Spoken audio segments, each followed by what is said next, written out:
All right, twin force fusion here. And this is a follow-up from the other dyno sheets I gave you guys. And this is to show you what I have basically starting from scratch to today. As you here, I actually put it by number, and I'll show you the graphs after. If you look on the top row, you see the OEM 256.9 wheel horsepower. That, don't forget, that's like on a Mustang dyno chassis type. So if you have a dyno jet, that 257 horsepower could easily be 275. All right, so it reads lower because it's a low chassis, and that's at 4990 RPMs. The peak engine was 322.5, and again, the Maha dyno calculates engine power minus 2%. The reason I say minus 2% is the dyno shop I go, they specialize on Subarus and their big sell ticket. It's called the LP400, La Chute Performance LP400. It's a Subaru with, instead of 305 horsepower, they have 400 horsepower at the engine. And every STI they get there, they dyno test it, and it's always between 298 and 299 horsepower engine they have when they convert. And the Subaru has 305 advertised. So that's why they say they all read 2% below. So all these numbers, when you see peak engine and max torque, you could add 2% on them if you want. But in fairness, I'm gonna just show the numbers that I get from the report dyno sheets. So move on. Obviously, there's no gain in power because it's OEM. The torque, it's set almost at 369, which is lower than advertised. It's advertised at 380, but it is what it is. Again, you add the 2% and you're not too far from there. Then I put the tune, the Livernoise Motorsport Stage 3 version 6. Immediately you see the power went up. If you follow the other dynos I put, you'll see I gained peak wheel. I gained how much I gained? Max wheel HP gained 49, and see 49 wheel horsepower, and the peak engine gain was at 45.2. So instead of 256.9 wheel horsepower, it went to 302.1. The peak engine went at 371 versus 322. And the torque went from 367.8 at 404.5. Okay, that's just with the tune. By the way, all these information will be tuned. I removed the non-tune. Every time I did a mod, I used to test with tune and without tune. From now on, it's going to be with tune always. Then I had the front mount intercooler. So jump peak wheel horsepower to 18 wheel horse to 320.1. It's funny, it's always 0.1. Then the peak engine went 371 to 432. And you could see the gains from stock wheel 63.2, engine 110. Max torque is set at 451 at a lower RPM, 2915 versus 37 or 3570 here. And we're at 83.4 gain in torque. And that's not the down low gains, that's peak versus peak. Then yesterday you saw the dyno. I have the tune, the front mount plus the 3 inches catted pipe from Ultimate Performance. And you could see the wheel went 9 wheel horsepower more. I know for some it's not a lot, but again, go see the last video. There's some honest low grunt gains from these pipes. And peak went from 432 to 438. For some, again, it's not high, but it is what it is. The turbos are in their max, I think. Their max flow. They won't flow more past 440, maybe 450 on the right conditions.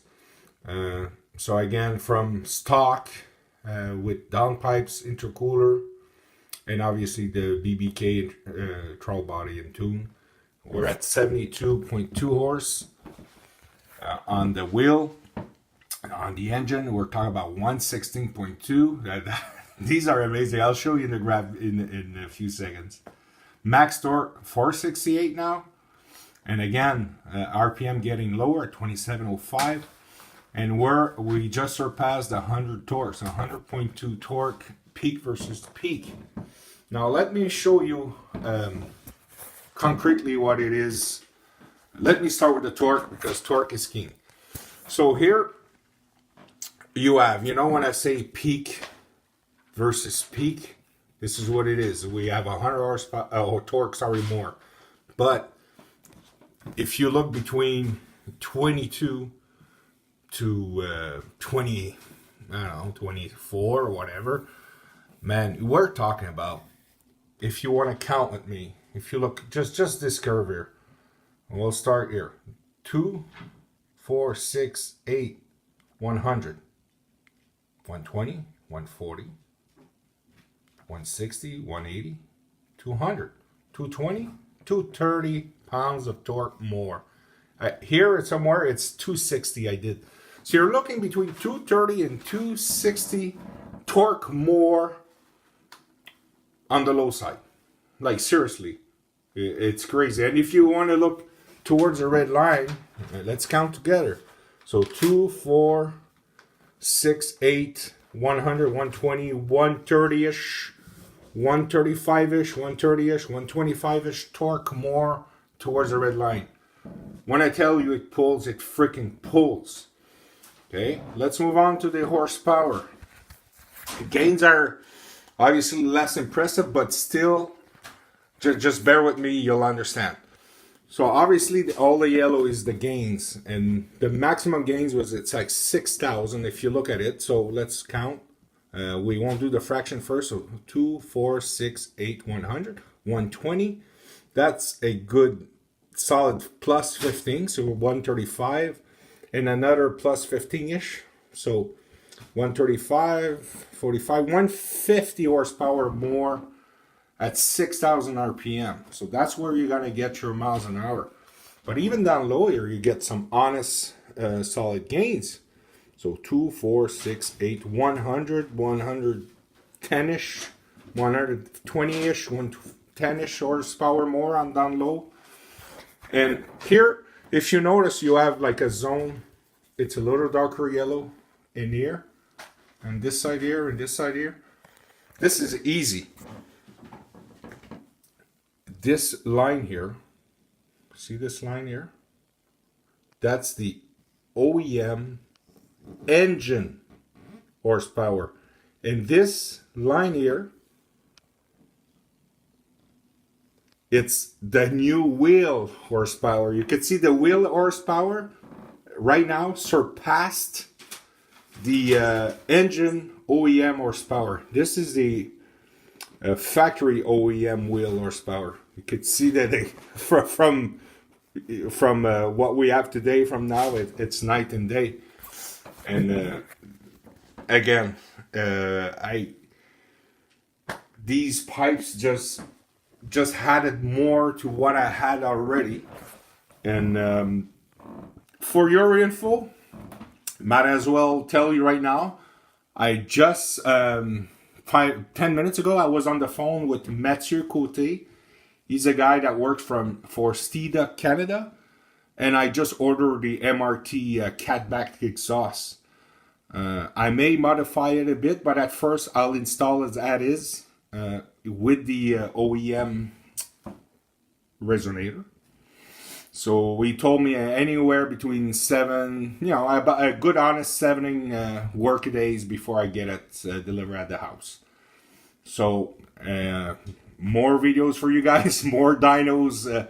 If you want to know what an MRT exhaust will add on a modded Fusion, well, you will have to wait for it.